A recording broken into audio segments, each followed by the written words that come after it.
ഓം ശാന്തി. ഭ്രുകുടി മധ്യത്തിൽ സ്ഥിതമായ എൻ്റെ സത്യസ്വരൂപത്തെ ഞാൻ കാണുകയാണ്. ഞാൻ പ്രകാശസ്വരൂപാത്മാവാണ്. കർമ്മയോഗി ആത്മാവാണ്. ഈ ശരീരത്തെ നടത്തിക്കുന്ന ശരീരത്തിൻ്റെയും അധികാരിയാണ്. ഓരോ കർമ്മം ചെയ്യുമ്പോഴും ഈ സ്മൃതിയാണ് കർമ്മം ചെയ്യിക്കുന്നത്. ഞാൻ ആത്മാവാണ്. ഞാൻ ആത്മാ ബാബയുടെ പ്രിയപ്പെട്ട കുട്ടിയാണ്. പരമാത്മ സ്നേഹിയാണ്. മാലിക്കായി ഈ ശരീരത്തെ നടത്തിക്കുന്ന ഞാൻ കർമ്മയോഗി ആത്മാവാണ്. ഞാൻ സ്വയം തന്നെ നോക്കുന്നു. കർമ്മയോഗിയുടെ രൂപത്തിൽ കർമ്മം ചെയ്യുമ്പോഴും ബാബയുടെ ഓർമ്മയിലാണ്. സദാ ബാബയുടെ ഹൃദയത്തിൽ സമാവേശമായിരിക്കുന്നു.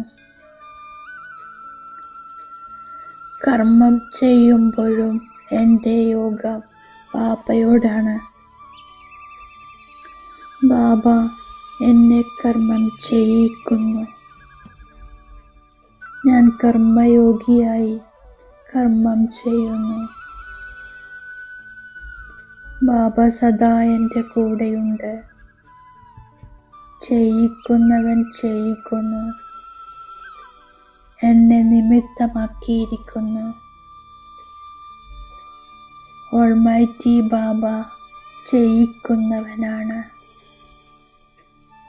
ബാബയും ഞാൻ ആത്മാവും കമ്പൈൻഡാണ്. കൈകൾ എൻ്റേത്, കർമ്മം ബാബയുടേത്. ചെയ്യിപ്പിക്കുന്നവൻ ചെയ്യിക്കുന്നു. എന്നെ നിമിത്തമാക്കി നടത്തിക്കുന്നു. എത്ര വലിയ കാര്യമായാലും ബാബ ഓരോ കർമ്മത്തിലും കൂടെയുള്ളത് കാരണം ഓരോ കാര്യവും ചെയ്തു തീരുന്നു. സന്തോഷത്തിലിരിക്കുന്നു.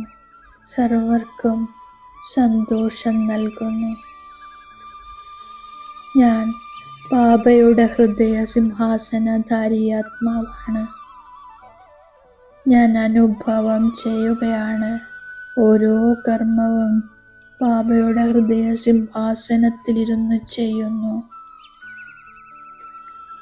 ഞാൻ സദാ ബാബയുടെ ഹൃദയ സിംഹാസനധാരിയാണ്.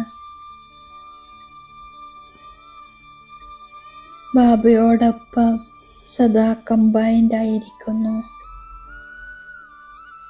മുഴുവൻ ദിവസവും ഓരോ കർമ്മവും ഭിന്ന ഭിന്ന സംബന്ധത്തിൽ ബാബയുടെ കൂടെയുള്ള അനുഭവം ചെയ്യുന്നു. സദാ ബാബയുടെ കൂടെ ഇരിക്കുന്നതിൽ സദാ ശക്തിശാലി സ്ഥിതി ഉണ്ടാകുന്നു. രമണീകതയുടെ അനുഭവം ചെയ്യുന്നു. ബാബ കൂടെയുള്ളത് കാരണം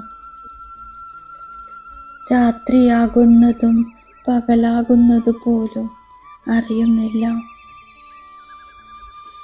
ഈ കർമ്മക്ഷേത്രത്തിൽ കർമ്മം അനാദിയാണ്. ഞാൻ കർമ്മയോഗിയുമാകുന്നു. ബാബ ബന്ധനങ്ങളിൽ നിന്നും മുക്തമാക്കുന്ന ഗതി സദ്ഗതി നൽകുന്ന ദാതാവാകുന്നു. ബാബയും ആത്മാവാണ്. വേറൊരു വസ്തുവല്ല. എന്നാൽ ബാബ ലോകത്തിൻ്റെ സൃഷ്ടാവാണ്. ബാബയുടെ കർത്തവ്യം വിശാലമാണ്, അതുല്യമാണ്.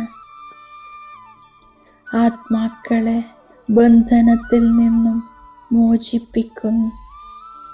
ഭഗവാൻ ജ്ഞാനസാഗരമാണ്, ആനന്ദസാഗരമാണ്. സൃഷ്ടിചക്രത്തിൻ്റെ രഹസ്യങ്ങൾ അറിയുന്നു. ഭഗവാൻ മാത്രമാണ് കർമ്മത്തിൻ്റെ യഥാർത്ഥ ജ്ഞാനം നൽകുന്നത്. കർമ്മയോഗം ശ്രേഷ്ഠമാണ്. കർമ്മയോഗം ശ്രേഷ്ഠമാണ്. കർമ്മത്തെ എങ്ങനെ ശ്രേഷ്ഠമാക്കാം, ഇത് പറഞ്ഞു തരുന്നതും ഭഗവാനാണ്. കർമ്മത്തിൻ്റെ കണക്ക് അകർമ്മമാകുന്നു. ഞാനിപ്പോൾ പവിത്രമായിരിക്കുന്നതിൻ്റെ പ്രതിജ്ഞ ചെയ്യുന്നു. ബാബയുമായ ബുദ്ധിയോഗം വെച്ച് ശക്തി പ്രാപ്തി ചെയ്യുന്നു. ഞാൻ സംഘദോഷത്തിൽ നിന്നും രക്ഷപ്പെടാൻ നല്ല തോതിൽ കവചം ധരിച്ചിരിക്കുന്നു. യോഗത്തിൻ്റെ കവചമാണ്. ജ്ഞാനത്തിൻ്റെ വാൾ ഉപയോഗിക്കുന്നു. ജീവിതം യഥാർത്ഥത്തിൽ സ്വാഭാവികമായി യോഗത്തിൻ്റെതാകണം. ഞാൻ ഈശ്വരീയ ആനന്ദത്തിൽ ആന്തരിക മഗ്ന അവസ്ഥയിലിരിക്കുന്നു. പിന്നീട് അശുദ്ധ സങ്കല്പങ്ങളോ വികൽപ്പങ്ങളോ ഉണ്ടാകുന്നില്ല. ശുദ്ധമായ പവിത്ര ഭൂമിയിൽ ഏതെല്ലാം സങ്കല്പങ്ങളാണോ ഉണ്ടാകുന്നത്, അത് ലോകമംഗളത്തിനും സ്വന്തം നന്മയ്ക്കു വേണ്ടിയുള്ളതുമായിരിക്കും. ഇത് മധുരവും സുന്ദരവുമായ അവസ്ഥയാണ്. അത് സമയമാകുമ്പോൾ സഹായിക്കും. ഞാൻ സ്വസ്വരൂപത്തിൽ സ്ഥിതി ചെയ്യുന്നു. സർവ കർമ്മേന്ദ്രിയങ്ങളെയും നിയന്ത്രിച്ച് ഏകാഗ്രചിത്തരായി ഈശ്വരീയ സുഖസ്വരൂപമായി മാറുന്നു. വ്യക്തകാര്യങ്ങളിൽ നിന്നും ബന്ധം വേർപെടുത്തി അവ്യക്ത സംബന്ധവുമായി ബന്ധം യോജിപ്പിച്ച് വെക്കുന്നു. അപ്പോൾ ഓർമ്മ സഹജമായി മാറുന്നു. ഞാൻ ബാബ തന്നിരിക്കുന്ന വരദാനത്തിൻ്റെ സ്വരൂപമാകുന്നു.